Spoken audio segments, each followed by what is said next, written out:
Hello everyone, welcome back. In today's video, we've got a couple of things to discuss as we talk about a few signings that's happened over the past couple of days. We talk about a few injury updates, some more waiver updates from around the NHL, and some trade rumors involving Patrick Kane. We have an update on him that seems like he's going to be signing somewhere, so it sounds like Kane's saga might be coming to an end. We'll get to that, as well as could the Devils be looking for a goaltender? Are the Coyotes looking to upgrade their team? And we'll look at a possible Edmonton-Philadelphia trade that's been circulating around the NHL. We'll talk about all those coming up right now.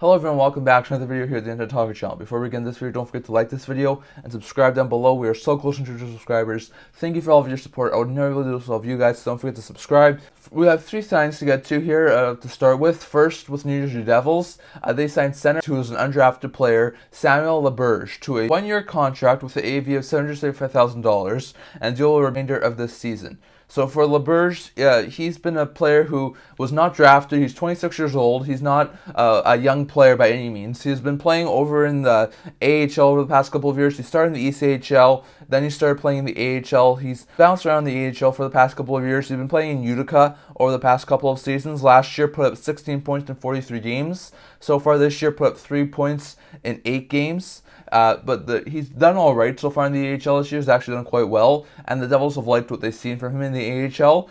He looks like a decent player. I could see him maybe get a call-up option. I think with the Devils losing Hughes and Hischier for a significant period of time this year, they wanted to sign someone who could possibly be a call-up option if they run into some similar injuries like that. So I think that's a really good sign there for the Devils. It's not going to be a really big option there for the forward group. They have a really deep forward group too, so I would be mildly shocked if he did get some NHL action. But if they do run into a lot of injuries like they did earlier in the season, he could be a very good call-up option for this Devils team. So fantastic signing there for the Devils to sign a solid center who's playing in the AHL to a new two-way NHL deal. So fantastic stuff there from the Devils. Then the Vegas Golden Knights signed 2022 6th-round pick Brent Hemmerling, who was a right winger, to his ELC, signing him to a 3-year ELC with the AAV of $844,000, and the deal will begin either this year or maybe in the future.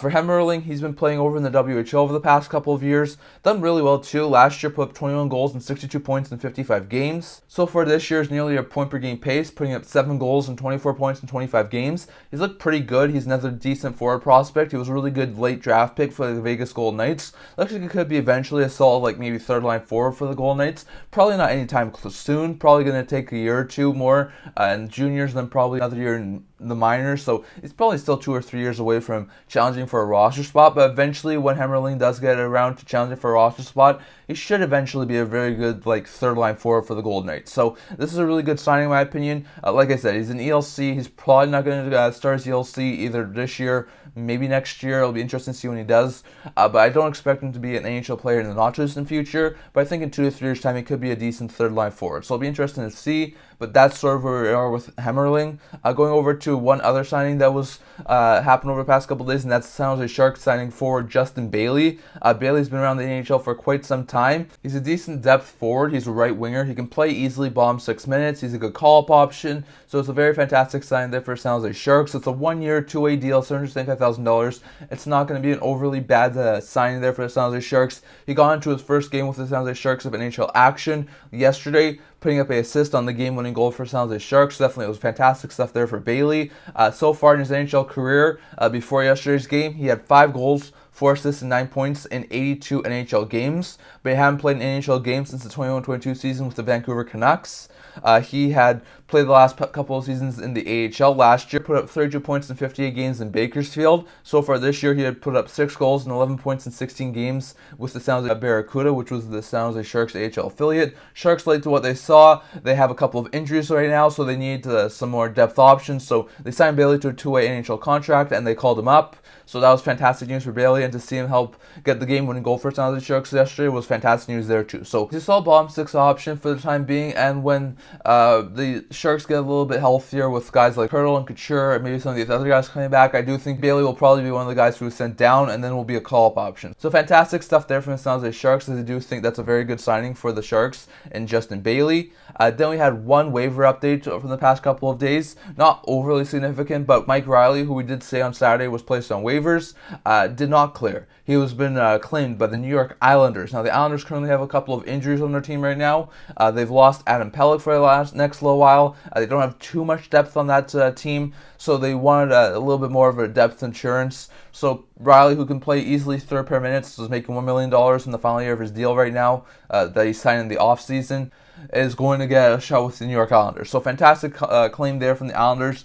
Reilly should be able to play third pair minutes for the Islanders while Pelech's dealing with his injury. When Pelech gets back, I probably would think that Reilly would go back on waivers and the Panthers would probably have a chance to reclaim him.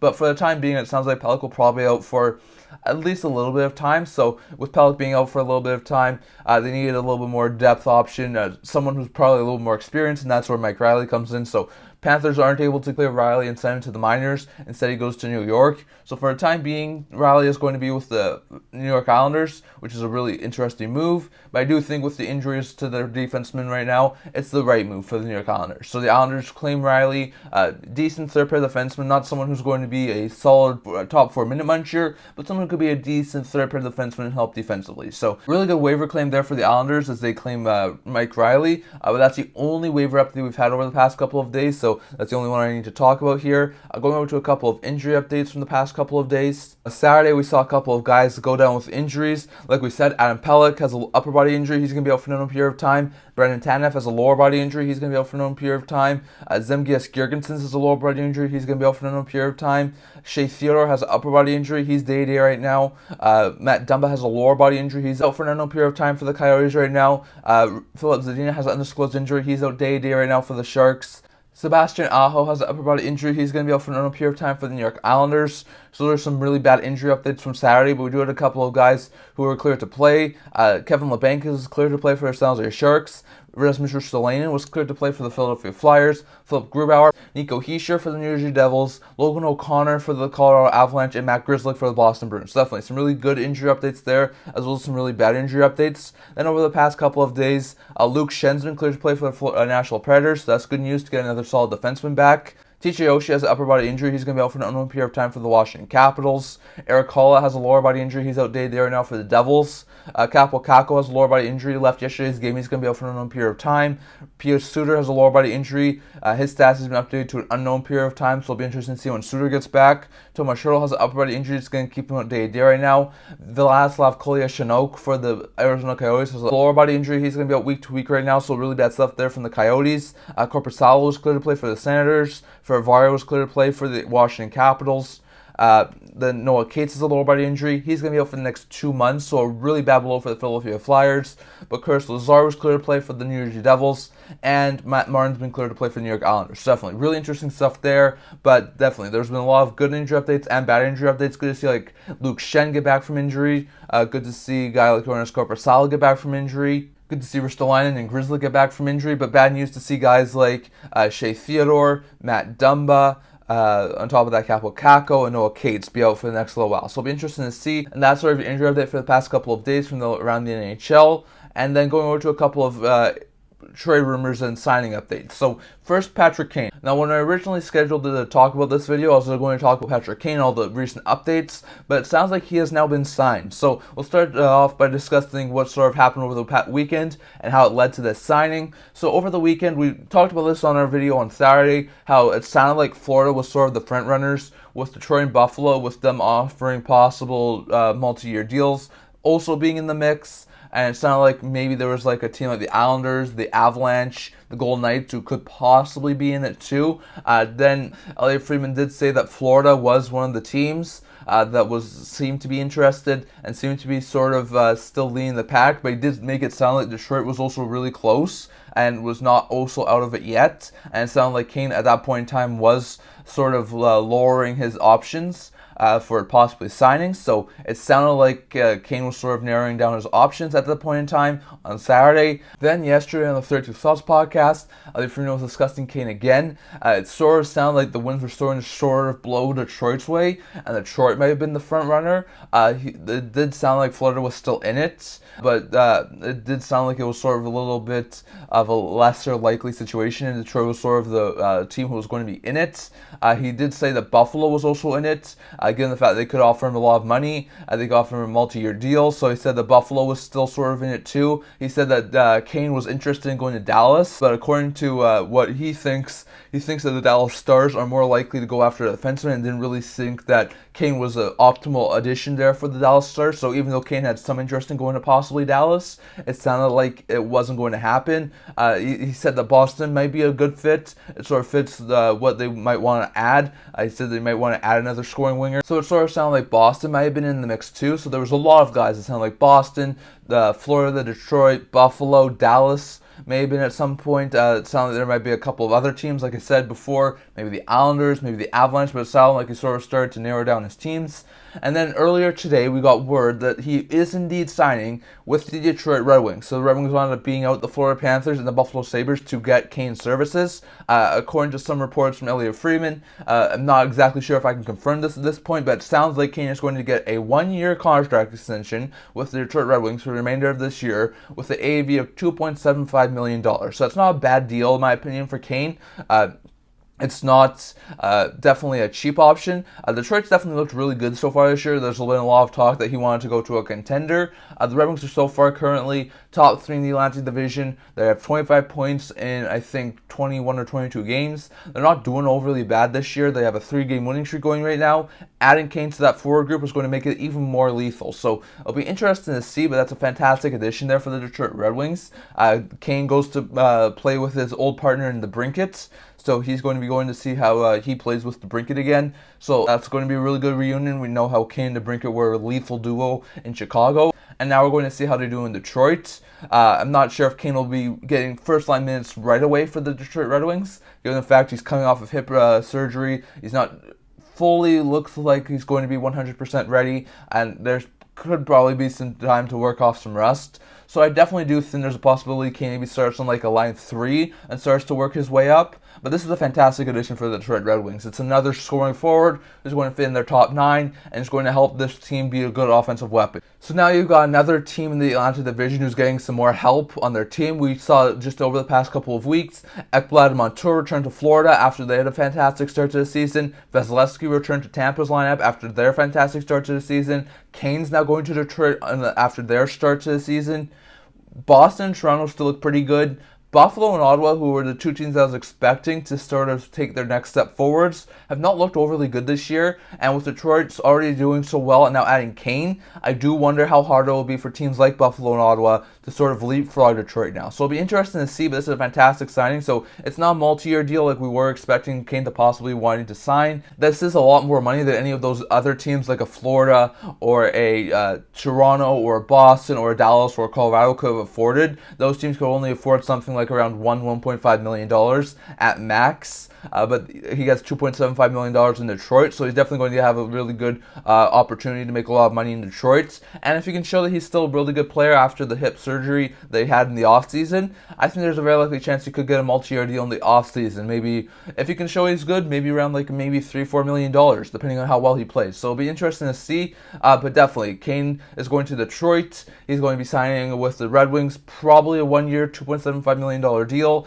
for the remainder of this year, and he'll be going with the Brinket to play in Detroit, and he'll be seeing how well he can do, see if he can help the Detroit Red Wings make the playoffs this year. So it'll be interesting to see, but very fantastic sign there for Kane, who goes to Detroit to play with the Brinket, and the Kane saga is now over. The Red Wings have won the Kane saga. So it'll be interesting to see how he does, but that's the sort of the Kane update I want to talk about here today. Going over to a couple of other trade rumors to discuss. Talking on the Jeff Merrick show, Elliot Friedman was discussing the New Jersey Devils goaltending situation. He said nothing's imminent, but he does think that the New Jersey Devils are looking around to try and add a goaltender. The goaltending has not done overly well this year. If you look at the team stats for the goaltenders, Vanecek's 8.50 with an 884 save percentage and a 3.32 goals against average. Schmid is 1.41 with an 892 save percentage and a 3.24 goals against average. So Schmid has a way worse record, but a little bit better stats. Vanecek has a lot better record, but a little bit worse stats. So neither goalie's done overly well. Both have over a 3.2 goals against average. Both have under an 895 save percentage, so it's not looking overly good. Their goaltending was a big reason as to why they did so good last year. Vanecek was playing great. Schmid at times was doing all right. Blackwood, who was in the team last year, did all right when he was in the lineup, but this year they've not done overly well, and it has been a big reason as to why that team is not doing overly good. They're also missing a couple of defensive weapons. Graves and Severson left in the offseason. They replaced them with Colin Miller, who's a decent third pair defenseman, but not one of those two guys.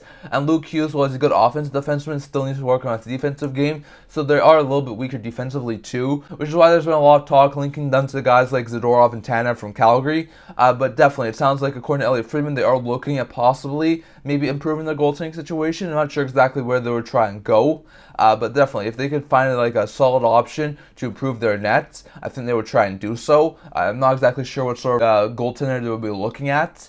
I don't think it would be someone who's too expensive, but I do think there's a very likely chance that maybe they move Vanecek still and try and add some big upgrading nets. I could still see a guy like John Gibson maybe be available for the jersey. I think he could be a very good addition there on the goaltending side. We talked about Hellbeck in the offseason, but he's staying in Winnipeg now. Maybe Carter Hart, but I think that's very unlikely, especially with Philly and Jersey being division rivals. So I don't think that would be an option. Maybe they are able to get one of the Canes goaltenders out of Montreal. Maybe that would be an option. So it'll be interesting to see. But definitely, I think there's still a very likely chance that the Devils make some sort of a goalie move, maybe before the deadline. I think it's very possible if Vanecek and Schmid continue to play the way they have. I know the defense is not the same as it was last year, but still, I think the Devils' goaltender has not been overly great this year, and I think they could definitely use a little bit of change in that position. So it'll be interesting to see, but I do think there's a very likely chance, like Elliot Friedman said, that while the Devils are not imminently making a move right now, they are looking at goaltender, and I wouldn't be overly shocked if they were to make one before the trade deadline. Going over to the Arizona Coyotes, now I've seen a couple of reports saying that the Arizona Coyotes should remain being buyers over the next little while. It sounds like, according to a couple of reports, the Coyotes, for a long period of stretch there, for the past 2, 3, maybe even 4 years, they were sellers. They were selling off as many pieces as they could, getting as much draft capital as they can, getting as much picks as they could, drafting a lot of players, getting as much prospects as they could, so they could try and sort of really get a deep rebuild in this team. But last offseason, it sort of changed. Instead of moving guys like Schmelz, like Krause, like Vejmelka, like a lot of people thought they would do, they wound up changing their motto. They went to being buyers in this NHL team, and they wound up buying a couple of players. They traded for a guy like Sean Durzi. They signed guys like Zucker, Kerfoot, Dumba to improve this team and make them a little bit more competitive. So far, it's been decent this year. It doesn't look like they might be a solid log for a playoff team, but they're 500 right now at the 20-game mark. They're not doing overly badly. They're not digging themselves into an early hole like they have been the past couple of years. So they're not doing overly bad, but they haven't done overly fantastic either. But there's a lot of talk that they will and could wind up making some moves to improve this team even further. Now, we know their defense is not the best. We know their offense could definitely use some improvements as well around the edges, sort of like in that top 9. They do have a couple of pending UFAs, who I think if they are in the outside looking in come playoff time, I do think guys like Zucker and Dumba could still wind up being moved. But it sounds like they are willing to move some of their draft capital to improve this team even further. Now, they liked what they did with the Sean Durzi deal in the offseason. They moved a second-round pick in this next year's draft, Montreal Canadiens second-round pick, to LA in exchange for Sean Durzi. And Durzi has been a fantastic fit for the Arizona Coyotes. He's been in the top 4. He's been a power play quarterback. I think he has like 12 or 13 points in the first 20 games. He's looked absolutely fantastic. So I don't think that they really dislike that move. And it sort of seems that they're sort of trying to make sort of similar moves to improve this team. Now, this team has a ton of draft capital. If you look at this team, they have 3 second-round picks this year and 3 third-round picks this year, as well as 2 fourth-round picks this year. So in the first 4 rounds this year, they have 9 picks. Next year, in the first 3 rounds of the draft, they have 7 picks, including 4 in the second round. And the year after that, they have 6 picks in the first 3 rounds, 3 in the second round. So in the next 3 years, they have a combined 10 second-round picks and a combined 7 third-round picks. So this team is loaded with draft capital, and if this team is sort of trying to start coming out of their rebuild and trying to improve this team, I could see a move from them. Now, they're probably not going to move a first-round pick. It's way too early for that. They're still a team who I think will probably wind up missing the playoffs this year, so I don't think they're going to move a first-round pick. But if they find a player that they like, that they can move for like maybe a second and a third-round pick, maybe even closer to the deadline if they could help their team long-term, I think they'll do it. And I think they'll probably be something that we'll have to watch out for in the offseason too. Like I said, a younger player like Jersey, if he becomes available, there will be a lot of interest from the Arizona Coyotes. So I'm not sure if they'll be really targeting a defenseman or a forward, but it does sound like Arizona has some interest in trying to improve this team and trying to make this team a lot more competitive. And it sounds like they are willing to move some draft capital to do so. So it'll be interesting to see, but it sounds like the Coyotes have a very likely chance of making some moves, maybe even towards the deadline, if not afterwards. While I do see them possibly still moving on from guys like Zucker and Dumba in the forward group and defensive end who are pending UFAs, if the right move comes up, I do think they'll be open to moving like a second or a third round pick if it was to get a player who could help them not only this year but for the future too. So it'll be interesting to see, but the Coyotes seem to be willing to move some draft capital for a younger player who could definitely help their team long term. And lastly, here going over to the Edmonton Oilers, could we see a trade between them and the Philadelphia Flyers? They've started to turn things around. They're doing a really good job. I saw an article on the Hockey News talking about a trade between the Edmonton Oilers and Philadelphia Flyers that could possibly happen between these two teams. I'm not saying anything's imminent, but it was just an article that I saw discussing a possible Carter Hart trade to the Edmonton Oilers. I've discussed this over the past couple of days. I do think there's a possibility that Hart could be a long-term fit for the Edmonton Oilers. He's from Alberta. He's done really well with the Philadelphia Flyers. He looks like a really good player. I do think he could fit in long-term with the Edmonton Oilers, but the Oilers would have to pony up a pretty high asking price. And according to the article, it was a really good asking price, in my opinion, for the Carter Hart. So instead of moving Jack Campbell, the article has the Edmonton Oilers moving Stuart Skinner, as well as a first-round pick, a second-round pick, at least one, if not two prospects. So my guess would be probably like something like an Xavier Bourgault, or maybe someone else, maybe like Tyler Tullio, something like that, something along those lines. And a roster player to sort of balance out the cap. My guess would be someone of either Kulak, Ceci, or Foegele. One of those guys have a decent enough cap hit that would make that sort of trade work for the Edmonton Oilers. So it'll be interesting to see. That's a really interesting trade concept. The Oilers will get Hart, who is a very good goaltender.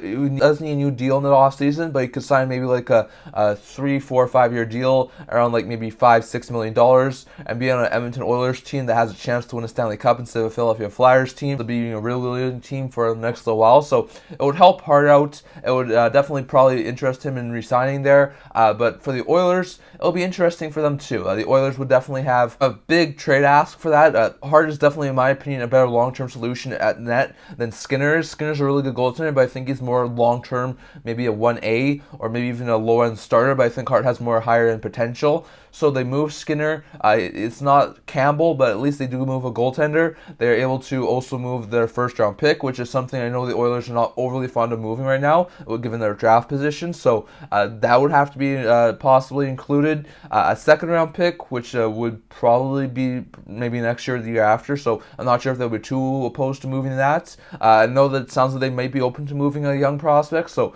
maybe a guy like Bourgault, Tullio, something like that would interest the Philadelphia Flyers, and then maybe a roster player like either a defenseman like a Ceci or Kulak who has a couple of years left on their deal, or Foegele who's an expiring contract. I could see one of those guys be moved. So would a trade package of one of Foegele, Ceci, or Kulak, maybe one of Bourgault or Tullio, a second-round pick, a first-round pick, and Stuart Skinner to trade to Philadelphia Flyers instead of Carter Hart. Would that be a trade that you think that the Edmonton Oilers would wind up making? I think it's a possibility. I think while the Edmonton Oilers probably don't make any sort of trades for the time being, given the fact of how well they've played defensively so far in the past couple of games, I do think that if they once again wind up finding themselves in the losing end of this puck for the next couple of games, there's a very likely chance they could wind up making a very bad trade for the future future, but a trade that they must need to make to save their season. And while I do think that will be a really high asking price, I'm not saying it's definitely going to happen. A first round pick, a second round pick, a prospect, a roster player, and Skinner for Hart is a lot to swallow. It would definitely help this team a lot. I think Hart would definitely be a fantastic fit for the Edmonton Oilers. Definitely. I think that would be a possible good trade. I think it would work out for both sides, but it would definitely be interesting to see. So definitely. I'd love to hear your guys' thoughts on all of this down in the comments. What do you think of this proposed Hart to the Edmonton Oilers trade? Is this too much to give up on the Edmonton Oilers side? Is it not enough for the Philadelphia Flyers to give up Hart? What sort of an extension would Edmonton have to sign Hart to if he does go over there? And do you see this sort of a trade possibly happening? I think it would take a lot of work, but I think could see this possibly happen. And as I've said before, I think Hart could be a fantastic option in net for the Edmonton Oilers. So I'd love to hear your thoughts on that. Do you see the Arizona Coyotes adding some players over the next little while? Are they able to add a player before a deadline? Are they able to add someone in the offseason? What sort of a trade do you think would be the most likely for the Arizona Coyotes to make? And what sort of player do you think would be the most likely for them to acquire? Definitely want to hear your guys' thoughts on that. What do you think about the New Jersey Devils? Do they try and acquire a goaltender before a trade deadline? If so, is it a sort of a shorter term option, maybe like a 1-year deal from a goaltender who's sort of like maybe like a Pierre Mrazek, who could definitely just be like an insurance marker? Or do they try and go for a really big upgrade like a John Gibson? Definitely want to hear your guys' thoughts on that. What do you think about the Patrick Kane signing? Are you surprised he wants to turn instead of like a Florida or a Buffalo or a Boston, Dallas, Vegas, Colorado? Are you surprised he went to Detroit, or are you not? And what do you think of his 1-year, $2.75 million contract extension? Love to hear your guys' thoughts on that, as well as the other signings we talked about, the waiver update with Reilly being claimed by the New York Islanders, and the injury update. Definitely love to hear your guys' thoughts on all of that down in the comments. So that's what I'm going to talk about for today. Remember to like this video, and if you're like to, remember to subscribe down below. We are so close to 200 subscribers. Thank you for all of your support. I'll never do this without you guys, so don't forget to subscribe. I also have a blog talking about news, rumors, analysis, stuff like that. So check that out. Links in the description below, and I can't wait to see you guys all for the next video. See you guys soon.